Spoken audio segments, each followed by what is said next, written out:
Funding for Schaefer-Ellis is provided by Squarespace, the sponsor of today's video. Compared to a lot of other directors I've previously ranked, where even your average person on the street probably knows their name in many of their movies, Paul Thomas Anderson is someone you need to be a little bit more of a film buff to know about. He's pretty well known with some iconic and acclaimed films to his name, but not on the same level as the big blockbusters you know names like Spielberg, Nolan, and Burton for. Honestly, I don't really expect this video to do as well as those ones. Mostly, I did it for me. Paul Thomas Anderson, or PTA as the kids call him, has been having a moment lately. I was motivated to watch and rank all of his films, not just because of how much I enjoyed a certain piece of the Adam Sandler ranking that PTA is responsible for, but also because of his most recent film that blew just about everyone who watched it away. One battle after another. Considering the insane levels of hype this movie was accruing, I decided there was no better time to finally give his entire filmography a watch. And I'm so glad I did.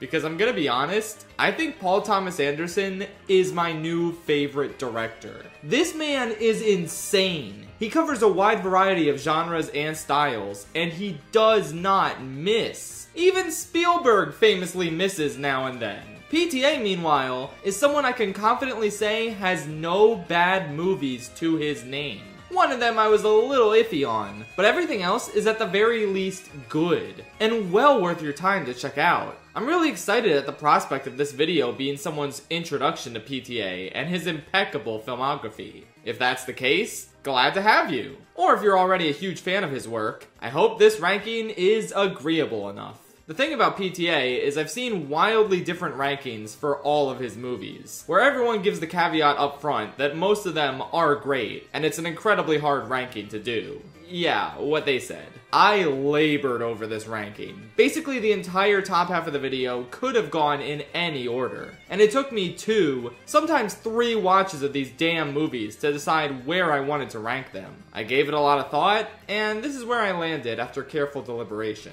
Ask me again in a year and this order might change. So, with all this preamble out of the way, let's start talking about some of the greatest American films ever made. Be a winner at the game of life. Paul Thomas Anderson absolutely has the highest batting average out of every director I've ranked so far. I mean, compare him to the previous holder of that title, Wes Anderson, a guy who made a couple of films that I thought were just okay. The new Anderson on the block is doing better because he only has one film that I would call okay. I'm honestly really disappointed I didn't like it more because of how much of an outlier that makes it. But alas, my least favorite PTA film is pretty handily Inherent Vice. It's a fine film that oozes style and sexuality at every turn, playing up the sleaze and paranoia of the 70s, as we follow a soft-boiled detective with Wolverine sideburns played by Joaquin Phoenix. He's very cool and charismatic in this. I love the scenes he shares with his ex-girlfriend. They really add a lot of humanity to the film. His interactions with Josh Brolin are also pretty funny, and they have great rapport with each other. There are a lot of good, enjoyable scenes in this movie, but my main issue is how little I care about the connective tissue surrounding them.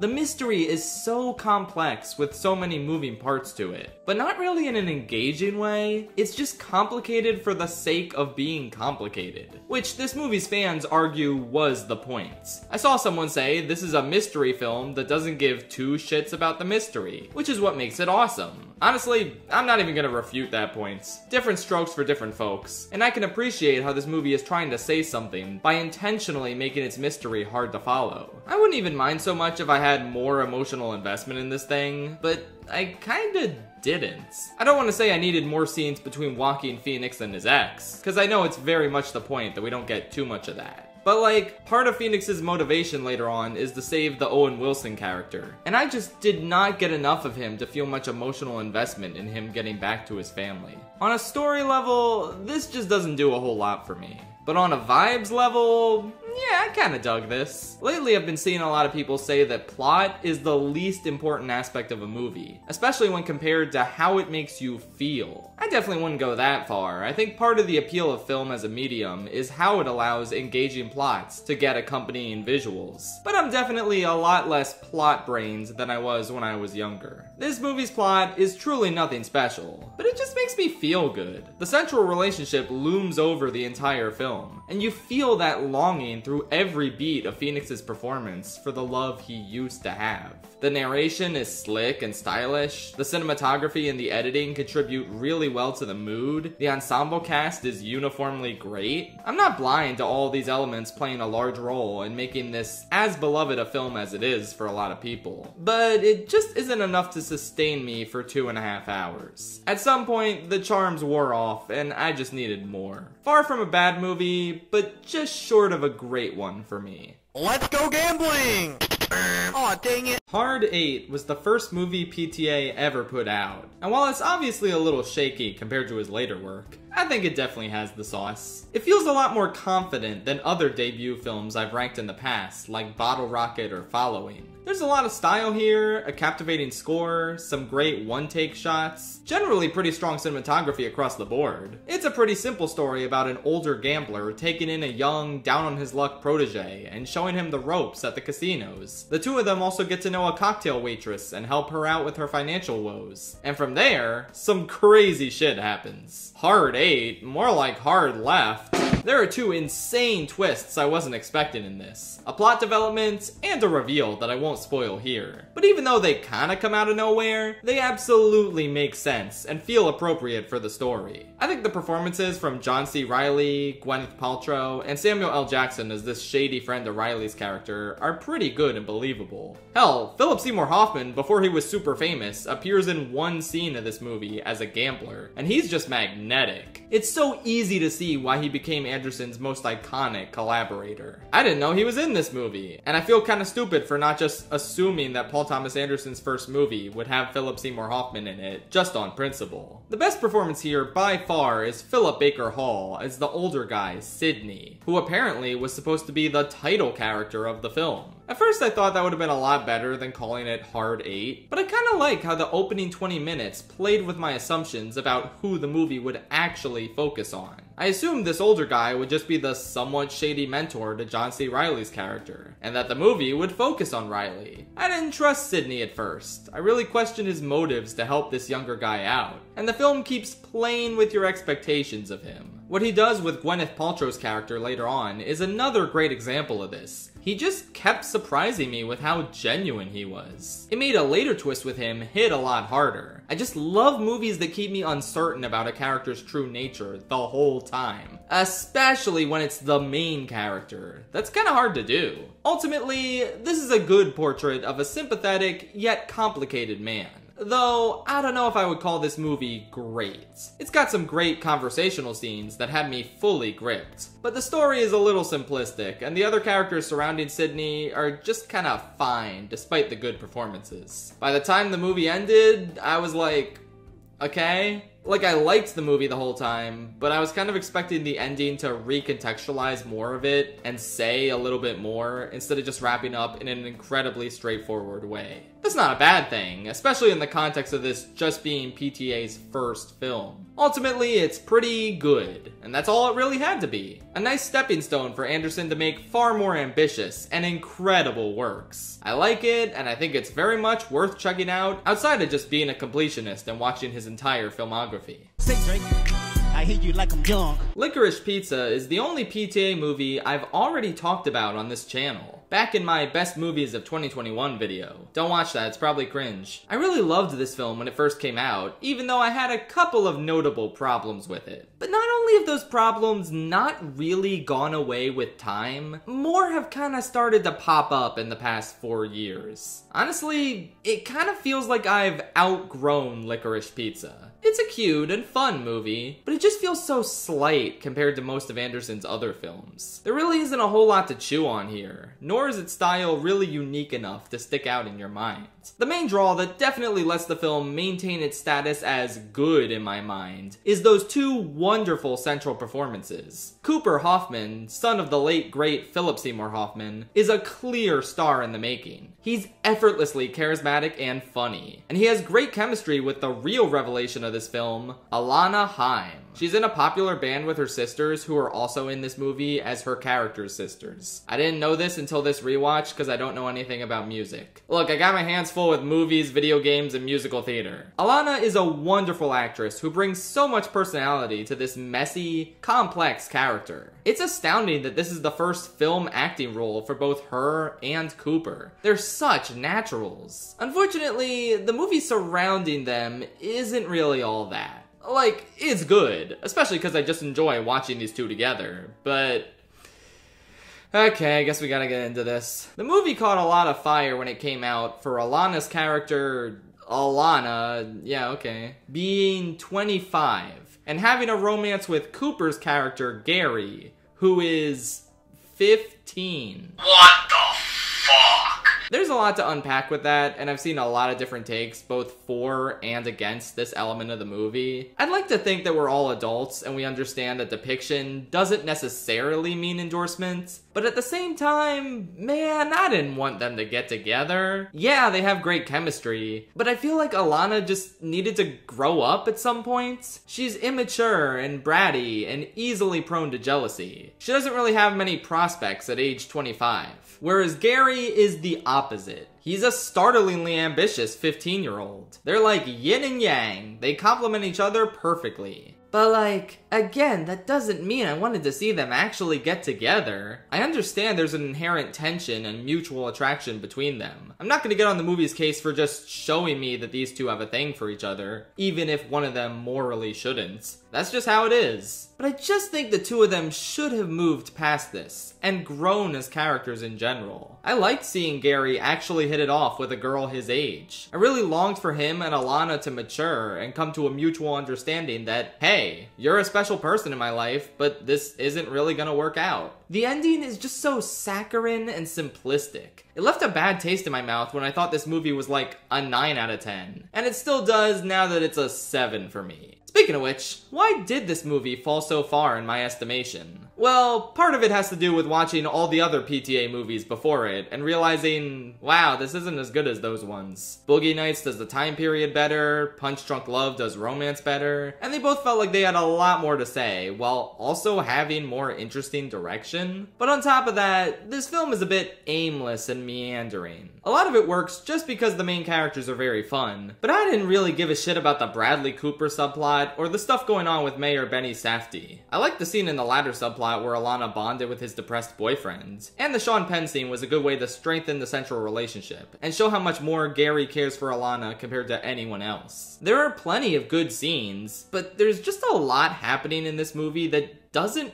really matter. And I wouldn't care if it was at least fun, but it just goes on way too long to be that. Overall, Licorice Pizza is a bit of a weird movie in PTA's filmography in hindsight. I like it, I think it's cute, but I feel like I could live without it, and the same is true for this guy's career. I saw an article where PTA says he wishes he could have directed a Mission Impossible movie, and I don't know, I would have sacrificed Licorice Pizza to get a PTA-helmed installment in this banger series. Mission Impossible 3 is already kind of a Magnolia reunion between Tom Cruise and Philip Seymour Hoffman. That's cool. Okay, let's move on to the really great movies now. For example, did you know that PTA directed the Squarespace movie? That was a lie. I'm lying. But I directed this Squarespace ad. Squarespace is a wonderful online website builder that enables you to create beautiful websites for your business or personal hobby. I adore how easy they make it to showcase your expertise and engage clients with video content on your website. You can make stunning video libraries and even monetize your content by adding a paywall. Perfect for online courses, exclusive tutorials, and premium workshops. If you want to get discovered fast, that's where integrated Squarespace SEO tools come in. Every website is optimized to be indexed with meta descriptions, an auto-generated sitemap, and more, letting you pop up more often on search engines and attract way more customers. Squarespace also offers lots of built-in donation tools. You can create a professional, on-brand website that makes it easy to accept one-time or recurring contributions, and engage your supporters. Use built-in email campaigns and marketing tools to connect with your community and inspire more people to support your cause. Check out squarespace.com/ShayFrillis for a free trial. And when you're ready to launch, use promo code ShayFrillis to save 10% off your first purchase of a website or domain. I have struggled with despair, I've joined a cause. Going through PTA's early filmography, I was honestly very surprised to discover that despite his famed frequent collaborations with Philip Seymour Hoffman, Anderson never actually got around to casting him as the lead of one of his movies. I was surprised by how small his parts in Hard Aid and Punch Drunk Love were, and even his supporting presence in Boogie Nights and Magnolia didn't really allow him to stand out compared to the other actors in those movies. I always assumed The Master was the first big starring role he had in a PTA film, and while it is his most significant collaboration with a director, he's still not the lead of the film like I expected. Joaquin Phoenix is. Maybe that Philip Seymour Hoffman-led film was coming later down the line for PTA, and it's just so tragic to think that it never came to be. But these two definitely made plenty of magic together before Hoffman's untimely death. And this is obviously his finest role in a PTA film, kinda by default. He's an undeniably magnetic, yet still unnerving cult leader. And Joaquin Phoenix is equally as good, if not a little better, as his latest disciple. The two of them were rightfully Oscar nominated for these performances, and so was Amy Adams as Philip Seymour Hoffman's wife. Okay, I don't really get that one. She's a great actress in general, but her performance here didn't really leave that much of an impression on me. Well, regardless, it's really riveting watching Hoffman take in and bond with this broken, disheveled young war vet. It's a pretty apt depiction of how cults operate and take people in. And the more we learn about both of these characters and how twisted they are, the more it starts to become clear how much they're kindred spirits. I appreciate too how the conflict is mostly all psychological. Like, when you think a material obstacle like Hoffman's character going to prison is gonna be the new source of conflict in the plot, nope. That actually gets resolved pretty quickly, and we're back to watching the disturbing kinship these two have, and seeing just how Phoenix's warped, misogynistic mind operates. Everything about his relationship with his old flame seems so sweet, until you start to get the most basic of details about it, and it all starts to unravel just as quickly as the teachings of the cause. Phoenix and Hoffman's characters are seriously great, and the scenes that they share are riveting. Particularly the processing scene and their final confrontation, if you can even call it that. Personally though, I don't know if anyone else in the movie is as well fleshed out. I know this isn't exactly an ensemble piece like Boogie Nights or Magnolia, so I shouldn't expect anyone outside of the two leads to have a ton of depth, but I don't know. I wanted to know more about Amy Adams' relationship with her husband. I especially wanted to know what Jesse Plemons' deal is. He plays the son of Philip Seymour Hoffman, which is great casting. Honestly, in many ways, he's kind of succeeded Hoffman in terms of the typical roles he takes on.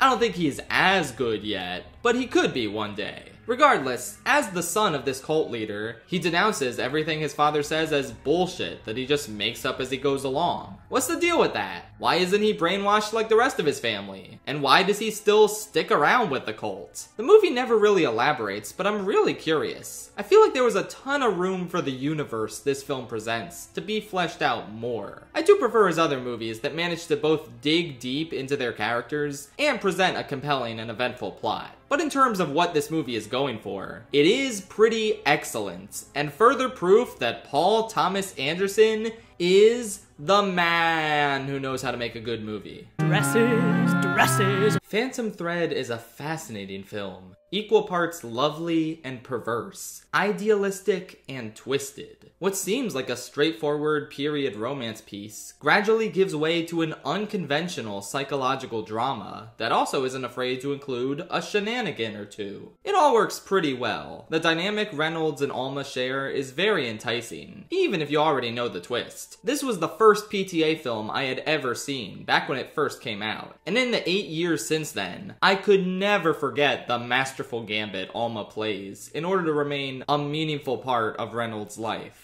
I mean, whatever works. It's an interesting situation where even as fussy and ungrateful as Reynolds can be, you actually do want the two of them to get together. Under the right circumstances, and I mean the right circumstances. They're a very wonderful pair who really complete each other in crucial, unexpected ways. And not only is the plot compelling, but the technical aspects are equally praiseworthy here. The costumes are exactly as exquisite as you would hope to see in a movie about a dressmaker. The cinematography contributes to a very intimate and enclosed atmosphere that supports the central conceit of the film. The score is absolutely riveting and refined, with little bouts of intensity that peek their way out every now and again. And the obnoxiously loud sound design when she's making her breakfast, oh man. I doubt it was actually that loud in reality, but the exaggeration goes a long way in showing us how Reynolds perceives it. He's such a picky little bitch. I mean, on some level, I can understand him. Small interruptions in a workday can really throw off my rhythm for a while, but he very clearly takes it too far. And his ingratitude is so frustrating, but also a fantastic motivation for Alma to do what she does. I think the film is great, but I just don't know if I find it quite as narratively or stylistically interesting as the other 5 films we're gonna get to.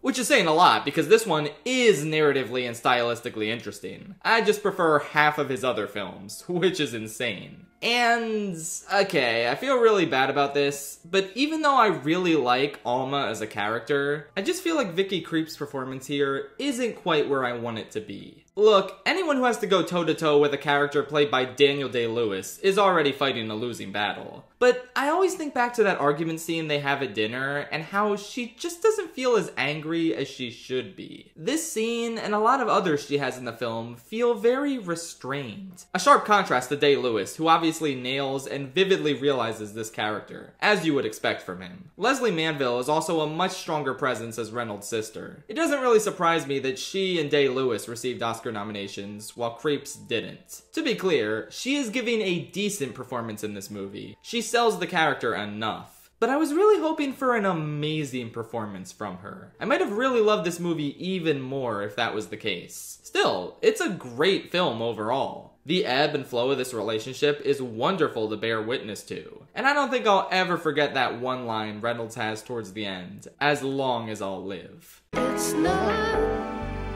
Gonna stop. I've struggled to come up with the words to talk about Magnolia for the better part of 3 hours now. And the movie itself was 3 hours. It's been a long day. This is a film so dense and packed with details and symbolism across the large ensemble cast it divides its focus between, that it's difficult to even decide where to start with this discussion. Okay, here's my primary takeaway.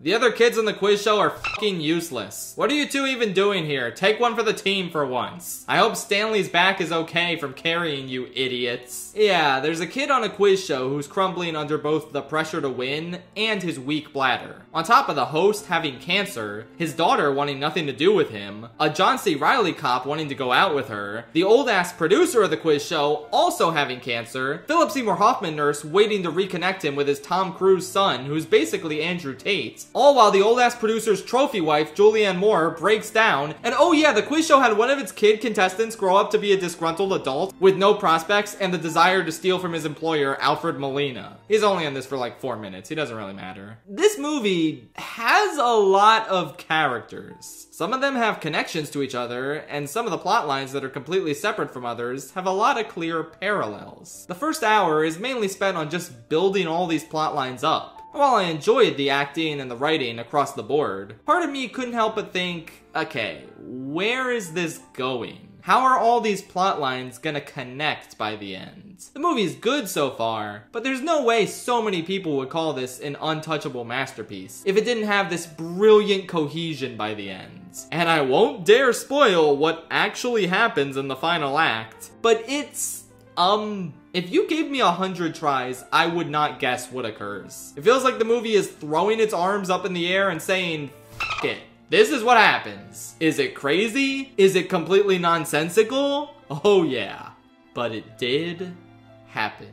That's the real magic of Magnolia. It doesn't succumb to audience expectations and give you the sort of climax you would naturally expect from a movie with so many seemingly separate stories. Because that's akin to just taking the easy way out, providing you with an answer as to what this crazy, ridiculous thing called life really means. I don't know. You don't know. Paul Thomas Anderson doesn't know. Why should these characters get to know? I was looking up more information on the film to better understand it, and I came across this Roger Ebert clip that I think perfectly summarizes why the film is as brilliant as it is. I really thought that all of these stories would have come together in some sort of unexpected, synergistic way. There would have been some sort of epiphany Joyce, at the end. that's the And these whole stories don't point. come together, and we're led to think that they will based on the initial little That's what I encapsulated was gonna stories say. at the beginning of the That's film. the whole point about the beginning of the film. In order to show you at the end of the film that instead of everything coming together the way you're led to think they will, something utterly unexpected can appear out of a clear blue sky. Utterly ludicrous. Yes, but that has actually happened. It may have happened. Yes, it actually has happened. It should be a transforming event. What it transforms at the end is our expectation that every movie has to be dead in the water and be predictable and be formulaic and in the way we expect it to. This movie is alive and free to surprises. It makes no sense. See, I agreed with Ebert after seeing the movie, but I couldn't really articulate why until he explained it so succinctly. This lady's opinion is fine, perfectly valid, but I think she might have succumbed to plot brain a little too hard. Why does a moment have to make sense? Why can't a scene just shock and awe you? Make you think about the director's intent, what they're trying to say metaphorically through the medium of film. I can understand why someone might feel like the rug was pulled out from under them, considering how grounded the events of the film are. But does that mean the film itself is grounded? I'd argue it's pretty consistently larger than life. A kid's quiz show with this level of significance and star-making potential? This other kid insisting that the rap he wrote is prophetic? The part where they all sing the same musical number at different locations? Tom Cruise's entire character? I don't think the events of the climax are out of nowhere. And even if they are, so what? It's a magnificent sequence, and I'm sorry if I imply that the film wasn't great until said climax. Like I said, I thought it was good during the first hour, but it really starts to sink its teeth in you during the second, as you watch these characters unravel and deal with their personal issues. Some characters and plotlines are better than others, but they're all good at the very least. And as smart as the big picture of the film is, it's the little details and moments that really astound me. The fact that the dying old man never opens up to his wife, but he feels like he can trust this nurse he barely knows way more. The fact that he renounces the kind of misogyny he reveled in during his youth, that we see his son monetizing in the previous scene. When I first picked up on the fact that John C. Reilly and Philip Baker Hall's characters had the same name, I got a pit in my stomach. Hell, I didn't even notice any of the references to a certain numbered Bible verse, but that was such an amazing detail in hindsight. I'm also obviously floored by the showier moments. The big monologues from these actors who are exceptional across the board. The Amy Mann songs are lovely, and the part where they all sing along to her song was surreal and moving. In the moment, I shed a soft tear. And in hindsight, I'm kind of punching the air with excitement because this moment speaks to the immutable emotional power of musical theater, baby! Why does a PTA make a musical? He would seriously kill it. Speaking of music, the relentlessly ominous score that plays over so many seemingly innocuous events is just unforgettable and haunting. Overall, this is a really magnificent work. Though I do think maybe it could have done with one less plot line. I do love how sprawling and all-encompassing it is, but while I appreciate the slow burn, it maybe takes a tad too long to get going. When it came out, Paul Thomas Anderson said, "I really feel that Magnolia is, for better or worse, the best movie I'll ever make." But then in a Reddit AMA while promoting Phantom Thread, yes, he actually did one of those, he said in hindsight, he would have chilled the f*** out and cut 20 minutes from the movie. Look man, he said it, not me. Honestly though, I definitely do respect the people who consider this to be his magnum opus. You definitely can argue that it's his most ambitious, resonant, and sincere film. Personally, I think he's done better. But it is also important to acknowledge that this would be the magnum opus of 95% of other filmmakers. The fact that it isn't higher should really tell you what a master we're dealing with here. The master, in fact. Yeah, I wasn't just not gonna make that joke. Come on, this is me we're talking about here. My father died playing bowl over. There Will Be Blood is commonly regarded as Paul Thomas Anderson's magnum opus, his most significant and widely acclaimed work to date. It earned him his first nomination for Best Picture and Best Director, both of which he famously lost to No Country for Old Men by the Coen brothers, in one of the tightest Best Picture races of the 21st century. At least, I assume it was. I was 9 at the time. But on paper, this looks like a real battle for the ages, considering how widely acclaimed both of these films are. I can't speak to which one should have won, since I haven't seen No Country for Old Men yet. I'm a fake cinephile and all. But I can confirm that There Will Be Blood really does live up to the hype. It's a staggering and magnificent work that, okay, you're probably wondering why it isn't number 1. Honestly, this is a 10 out of 10 movie for me. I think it is structurally perfect, thematically rich, and downright terrifying. I just connected more to his other 10 out of 10 films, with all their messiness and strong personalities speaking to me more. But that shouldn't take away from what a staggering work this is. One that left me shivering and sobbing by the end. It seemed so normal, too, for like the first hour. I knew Daniel Plainview, played by the great Daniel Day-Lewis, would turn out to not be a great guy. But I kept looking for the mask to slip at any point in the first hour, and I just couldn't find it. He does such a great job at deceiving people in terms of his true nature that I had a hard time picking out any semblance of evil until that crucial scene with the flaming oil rig. Don't get me wrong, I knew he was greedy and deceitful. That became evident from his fateful meeting with Paul Sunday, played by Paul Dano. So we got Paul playing Paul and Daniel playing Daniel. This must have been the easiest movie to cast of all time. But even during that negotiation scene, or when he's telling his son they're gonna scam the Sunday family, he's so mellow and calm about it. I just assumed he was a patient, methodical businessman. You know, a normal, benign kind of evil. But it soon becomes evident what a vengeful, venomous demon he is deep down. He just discards the mask and becomes what feels like the devil incarnate, which is appropriate given how much of the film revolves around commerce versus religion. The evil whack job Monopoly man versus the sweet preacher boy Eli Sunday. It took me a while to realize he was a different character than Paul and they're identical twins. I may be stupid, but I find the contrast between these men and their ideologies so fascinating. There's this one wonderful touch in the excellent wordless 15-minute opener, where Daniel takes his newly adopted son and smears oil on his forehead.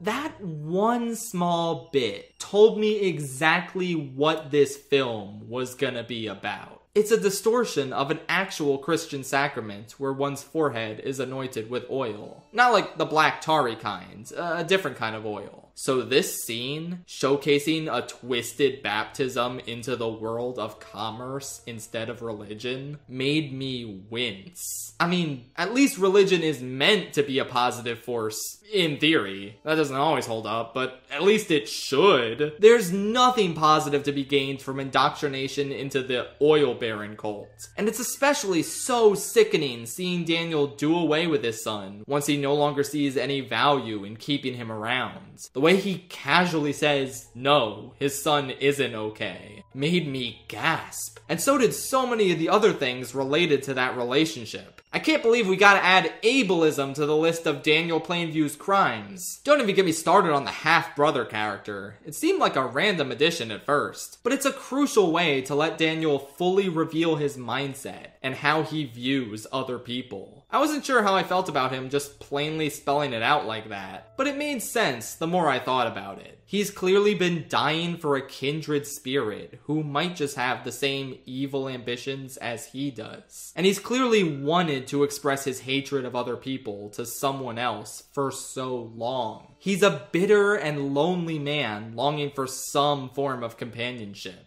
And you'd think this, on top of his baptism, would lead to some form of epiphany and redemption. I kept thinking about that last act of The Irishman and how pitiful the main character is at the end, with nothing left to show for his crimes. Daniel Plainview is not that. He's pitiful, sure, but he's somehow at his most evil during the last half hour of the film. We already get a sense of how resentful and grudge-filled his black void of a heart is when he yells at the Standard Oil guys at the restaurant for criticizing his parenting. But that's nothing compared to the grudge he holds against Eli.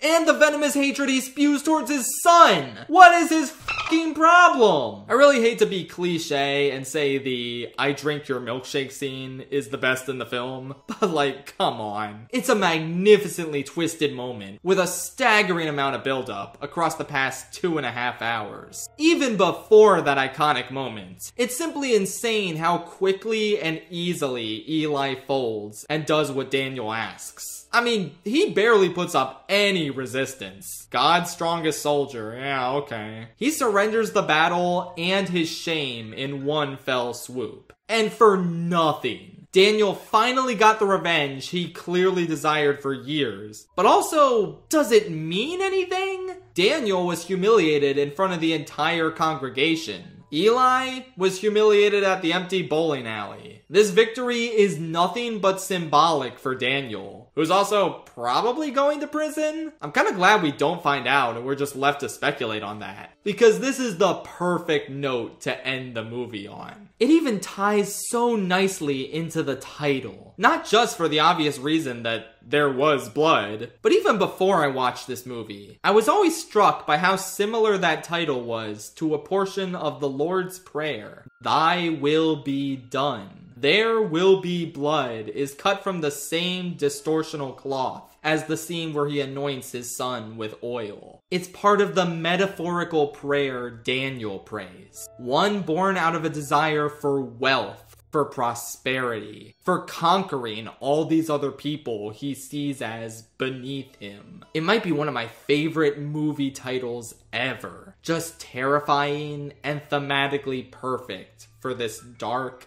horrific tale. There is so much at play here that makes this into the masterpiece everyone knows it as. The Oscar-winning cinematography perfectly captures the scope of Daniel's ambitions. The score is relentlessly intense as it keeps pounding into your skull how horrific said ambitions are. The screenplay is so well paced and manages to so vividly express how insidious, parasitic evils like Daniel seep their way into unsuspecting communities. And it was also very funny when Daniel asked the guy if he would accept money instead of having to go to church. I laughed out loud. This is a magnificent triumph. And yet, PTA has made movies that I love even more. Are you fucking kidding me? One Battle after another. One battle after another. The latest, and some might say greatest, piece of Paul Thomas Anderson's filmography. I was pretty floored by it and gave it a 10 out of 10 on my first watch. But I also came out of it saying, yeah, that was kind of middle of the road for PTA. After rewatching everything in the top 5 though, this is the spot I landed on, since I honestly liked it even better, knowing the trajectory of the plot and when certain characters would get their chance to shine. Initially, I thought it was a little weird that Bob and Willa only share a scene together 50 minutes into the film. But now that I knew that was coming, it gave me a greater appreciation for how all-encompassing and meticulously detailed this story is. And to be fair, it doesn't even feel like it takes 50 minutes. For such a long movie, this thing flies by. It keeps this ridiculous grip on you right from the first minute, and it never lets up. For a filmmaker who notably hasn't set a movie in the present since Punch Drunk Love in 2002, it's stunning how politically savvy and of the moment this is. So many sequences that are eerily relevant to our current fears, balanced equally well with a powerful and thrilling story about family and the lengths we'll go to for the people we love. Also, it's really funny. I don't know if this is his funniest film ever, but it is definitely up there. Just watching Bob bumble around and get completely outdone by the younger revolutionaries he tries in vain to keep up with is such a blast. Honestly, I forgot how funny Leo could be in a movie. I guess I haven't really watched Wolf of Wall Street in a while, but regardless, he nails the comedic and dramatic bits in equal measure. There's so much humanity to this protagonist, and one thing I especially love is the fact that he doesn't really do anything. He never makes any meaningful contributions to rescuing Willa. But that's okay, because by raising her and training her and instilling her with these survival instincts, she manages to save herself with some help from others. It's a really powerful film when it comes to showcasing community, which we can see with the Benicio del Toro character, who's so well liked and so dedicated to helping others that he has an entire city full of people willing to assist him and put their lives on the line for him. He's so damn funny too, oh my god. And Chase Infinity, what a star in the making. I can't believe this is her first film role ever. I'm so excited to see her in more stuff from here on out. The two performances I absolutely cannot stop thinking about though are Teyana Taylor and Sean Penn. Taylor's character is only in the extended 30-minute prologue, which I'm sure some filmmakers would have cut down to 10 minutes so we can get to the present already. But I'm really glad PTA fleshed this part of the story out, especially because Perfidia Beverly Hills is one of his most complex and interesting female characters. She's fierce and devoted to the cause, but there's massive contradictions inside of her that contribute to the decisions she makes. The performance is fiery and it looms over the entire rest of the film, since just about everything happening in the present stems from her choices. And I love how the movie's feelings towards her are complex. She's criticized for her actions, but she's also remembered fondly. There's a reason that letter scene at the end lands so well emotionally. And then there's Sean Penn, who kind of annoys me in real life, but damn it, his portrayal of Lockjaw is just perfect. Such a skeevy weirdo with an inordinate amount of power and influence. He's tremendous, straddling the line perfectly between being intimidating and incredibly pathetic. The way he shouts, "I am a Christmas adventurer" with his whole chest, as if that sounds cool. Oh my god. Hell, the fact that the Christmas adventurers say, "Hail Saint Nick," which sounds just like "Hail Satan," that's a damning indictment of who they are. I think ultimately, this film does an excellent job of taking the threat of white nationalism seriously, but also displaying white nationalists as the sheer losers that they are. It's a difficult line to cross, but this movie totally nails it. Nowhere is that more evident than with Lockjaw's desire to join this stupid club being so strong that he just goes back to them after they tried to kill him. Simply incredible. I couldn't ask for a better ending for his character. It was never really about Willa. It was just so he could be a Christmas adventurer. What an idiot! I love the way the one guy says, "Damn it, forgot my keys." It's like a bit Nathan Fielder would do. So yeah, this movie has an incredible cast of characters and some super engaging writing, but thankfully, the filmmaking is also as top-notch as you would expect at this point. The cinematography is striking, particularly in that killer last chase scene, but there's also plenty of PTA's signature long takes that absolutely rule. Johnny Greenwood goes nuts on the score in his billionth PTA collaboration. It's unconventional, but the constant piano notes really reflect the immediacy of what's going on, far more than an intense, dramatic orchestral score would. The way it kicks in when Leo sees the cops behind him, oh wow dude. I couldn't get that, or the way he frantically dodges their sight lines during the city sequence, out of my head. There's just such a tremendous, consistent energy to this movie. Whether it's making you burst out laughing or keeping you on the edge of your seat, it's thoroughly engrossing from beginning to end. Easily the most accessible film PTA has ever made, as well as one of his best. And, knock on wood, I'm hoping this is the one that finally earns him Best Picture and Director. It's crazy how he has not won an Oscar yet at the time of this video's release. But with how timely and acclaimed this movie is, on top of the sheer overdue narrative that propelled Christopher Nolan to similar success a few years back, surely this is the time, right? I mean, he's been nominated for picture and director so many times without a win. At the Oscars, it's just been one battle after another for him. Waka waka. Alright, let's go. I'm the pornography that gets you hot! Much like Magnolia, I kinda had to sit here and process Boogie Nights for the better part of an hour before beginning to write about it. The prevailing thought echoing in my mind is, Holy shit, dude. This was an absolutely insane film from start to finish. An incredible vibe for the first half that gives way to an ever-waking nightmare later on, perfectly showcasing each character's unique rise and fall as the porn industry chews them up and spits them out. The movie didn't even need to take a dark turn for me to consider it a masterpiece. I was already sold by the first party scene. Again, the vibes are immaculate. Just watching these excellent characters talk and play off of each other, I legit could have watched this party for another 3 hours. And by the end, I wouldn't even say the party scene is one of the top 5 best scenes in the movie. It just keeps topping itself. You just get more and more sucked into the lives of these fucked up, debaucherous characters as things keep getting more and more hectic for them. Right from the start, with that incredible tracking shot, you know you're in for an all-timer. The cinematography and the blocking coming together to do incredible things, and perfectly anchor you in each scene.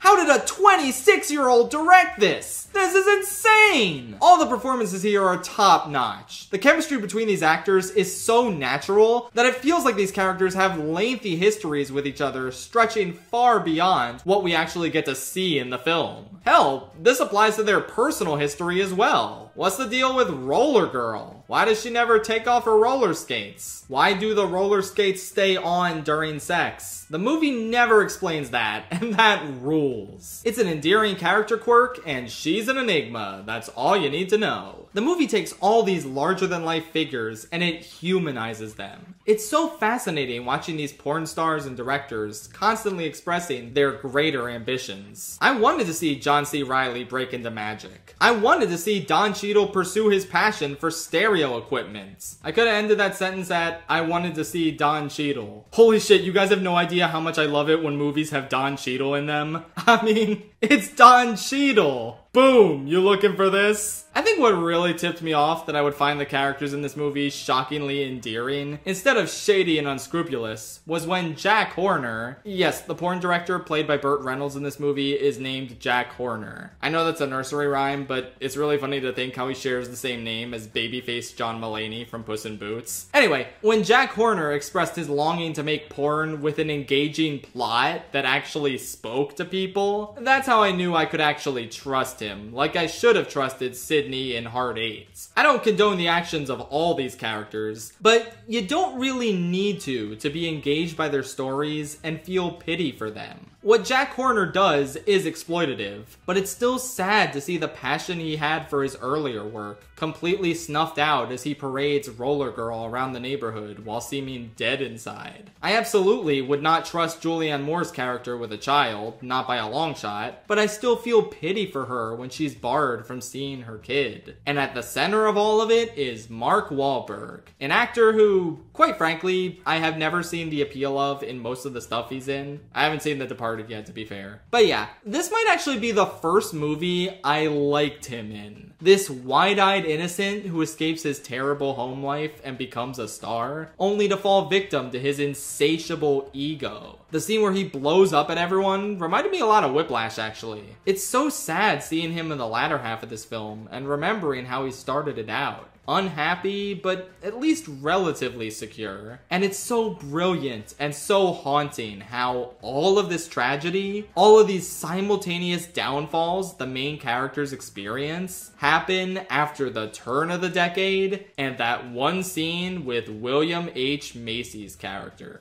I just never saw it coming. It was just a running gag, right? I thought he was just gonna sulk about it, especially since that's what Philip Seymour Hoffman's character did upon getting rejected immediately beforehand. I'm never gonna forget that long take, or his smile, or the hard cut to the 80s title card. Truly insane. And then like a goddamn magic trick, PTA pulls the wool over your eyes again with the Don Cheadle donut scene. When he kissed his pregnant wife goodbye, and when I saw he was wearing all white, the perfect color suit to get a mess all over it, my heart was pounding, dude. Once again, it masterfully plays with your expectations based on what happened to other characters in the previous scene, and then subverts them in the most spectacular fashion. I have literally gone up to my friends ask them, hey, do you care about Don Cheadle related Boogie Nights spoilers? And then if they say no, I explain what happens in the scene to them, just for the thrill of reliving it again in my mind. That never happens when I'm done watching a movie. I'll stay vague about it here though, because it really is one of the most miraculous things I've ever seen happen in a film. You have to be there for it. That's the bottom line here. You need to watch Boogie Nights. This is kind of like the movie Babylon fans say Babylon is. Don't kill me please, I like Babylon. But this is a magnificent roller coaster ride. A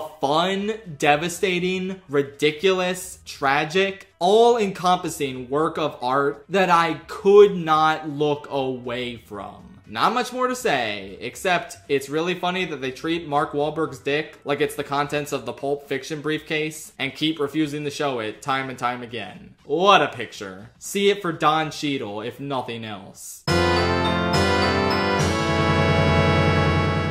Paul Thomas Anderson has made some truly tremendous, dense, long, thematically rich masterworks over the course of his incredible career. But, and here's the crucial factor, only one of his movies has Adam Sandler in it.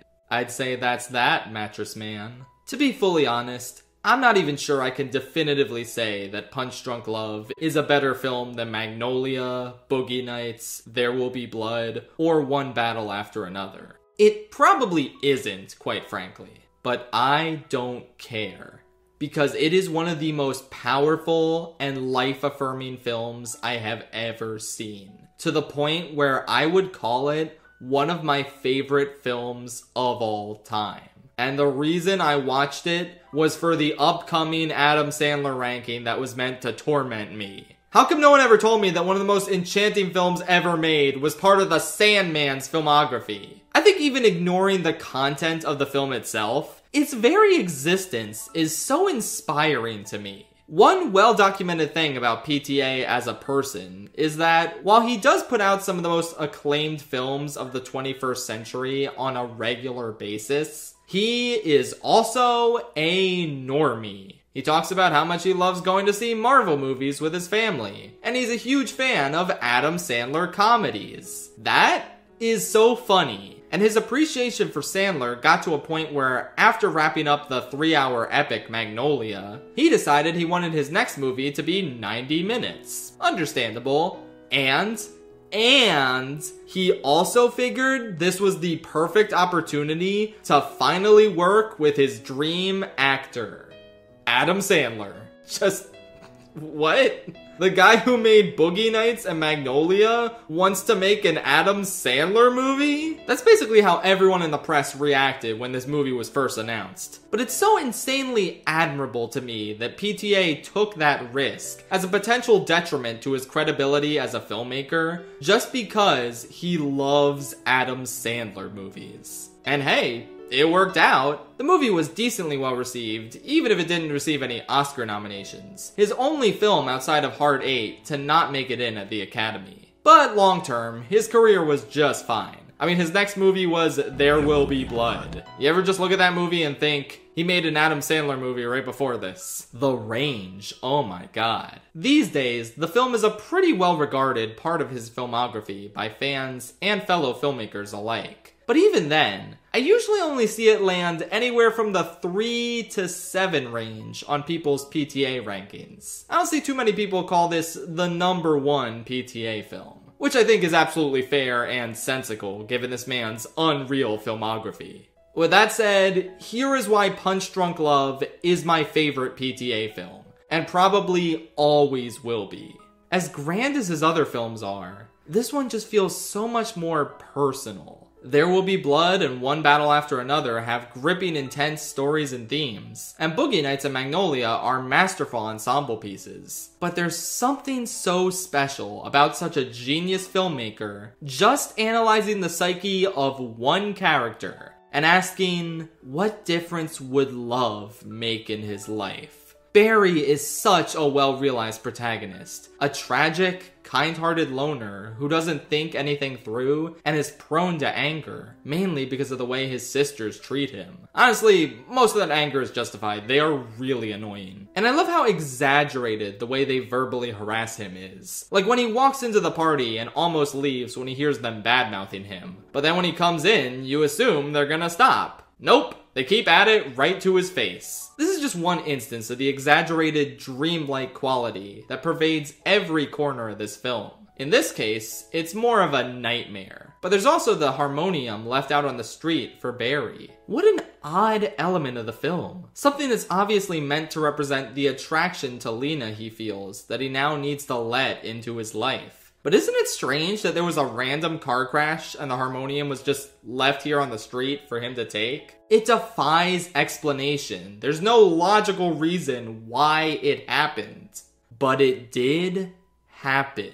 PTA has never been one who was unafraid to alienate his audiences. And it's no different here in this Adam Sandler rom-com. He challenges people. He gets weird with it. This isn't his hardest film to unpack or anything, not by a long shot. But I think there's a reason this movie got a D+ rating on CinemaScore. It's because the audiences pulled for CinemaScore are usually idiots. But also part of it is because this is a very odd and offbeat movie, and a huge departure from the tone of a typical Sandler comedy at the time. Even as an auteur-driven work, I mean, the pudding promotion and the phone sex line hired goons are pretty out there. Hired goons? But there's a refreshing authenticity to the larger-than-life elements of this film. Just like there was in Magnolia and Boogie Nights. While Sandler's grounded and likable performance plays a large part in that, we can't ignore PTA's masterful script and direction that make Barry Egan one of his most fleshed-out protagonists to date. Like I said, it becomes evident how little he actually thinks things through. He finds an exploit in a pudding promotion that would allow him enough frequent flyer miles to travel anywhere for free. Except it turns out he's never even been on a plane before, and he doesn't have any plans to fly anywhere. Why did he do this? And when he tries to cash them in to fly to Hawaii to see Lena, why did he consider that it would take time to process all that pudding? Why did he fly all the way there without finding out what hotel Lena was staying at beforehand? Why does he make so many of the choices he makes without considering important caveats before he dives into them head first? I don't know, but that's what makes him so special to me. He's so refreshingly earnest, and it's inspiring the way he follows his heart, even at the expense of what his brain should be telling him. And it seems like Lena is on that same wavelength, falling for him just based off a picture and leaving her car at the mechanic next to him just for the sake of meeting him. On my initial viewing, I thought she was a little underdeveloped, but not only did I learn to appreciate how much the film anchors you in Barry's perspective, I also started to read between the lines and notice a lot more about the character and her quirks. And the difference she makes in Barry's life is so apparent. There are so many great scenes that express the loneliness that he can't escape from, which you not only see through the script, but also the stunning cinematography that boxes him in at so many moments throughout the film. I love the blocking too. The way he instinctively backs up when the phone sex woman starts scamming him, even though she's not even there in person. The sheer chaos happening at his work that he just ignores because he's so entranced by Lena. Or, going back to the writing for a second, the scene where the phone sex lady is trying to arouse him, all as he just wants a normal human conversation with someone who actually loves him. There are so many scenes in this beautiful movie that emotionally moved me to no end. But I do want to highlight its two best. He Needs Me is, in my opinion, the best PTA needle drop. It's a lovely song that makes for a wonderful sequence in the film. From him walking into the light of the plane, to the phone booth lighting up when Lena picks up, to the way it concludes with that iconic silhouetted kiss. Oh my god, it is pure movie magic. Such a vivid expression of what a powerful difference love can make through some exceptional direction. And then there's the other scene that expresses the same thing, more so through the writing. where Barry's impulsive nature is put to good use as he drives all the way to Utah to confront the D&D mattress man. Philip Seymour Hoffman. Who else? Shush! Shut the fuck! The way Barry puts this coward in his place and gets himself off the hook just by showing up and saying, "I have a love in my life. It makes me stronger than anything you can imagine." Chills every time. It's one of the most triumphant movie moments I've ever seen. Honestly, I don't think my reason for calling this the #1 Paul Thomas Anderson movie goes any deeper than it means the most to me. Its writing style, from the comedy to the drama to the inherent dreamlike nature of it all, is entirely up my alley. It may not be PTA's grandest work, but it is a perfect movie in my opinion. And Barry Egan is a character who means more to me than I could ever hope to express. So congratulations to Punch Drunk Love for being, and I do not say this lightly, my favorite Paul Thomas Anderson movie. And you may have noticed that despite talking about this film for so long, I didn't really say that much about Adam Sandler's central performance. Well, that's because I gotta save some of my thoughts for when I talk about it in a certain other ranking. So consider this conversation to be continued. I will have even more to say about the movie very soon. So that was the Paul Thomas Anderson ranking. And after laying all that out on the table, I'm even more confident that this guy is one of the best to ever do it, and my personal favorite director. I've been thinking about these top 7 films for weeks, or even longer since I first saw them. They are truly unimpeachable, and well worth seeking out if you've never seen them before. That applies to the bottom 3 too, even Inherent Vice. I'm not gonna write that off because it wasn't my thing. I could see it being an absolute banger masterpiece for the right person. And now, all that's left to do is see if PTA finally does win those well-earned, long overdue Best Picture and Best Director Academy Awards. And let's also not forget that if Adam Sandler gets a nomination for the upcoming film Jay Kelly, which a lot of people are predicting, that likely never would have happened if it wasn't for PTA bringing him out of his comfort zone and showing us what an incredible actor he truly is. Boy, just based on Punch Drunk Love, I bet the average Adam Sandler movie is incredible. A true masterpiece of cinema. I think I'll watch all of them to determine that for sure. What could possibly go wrong?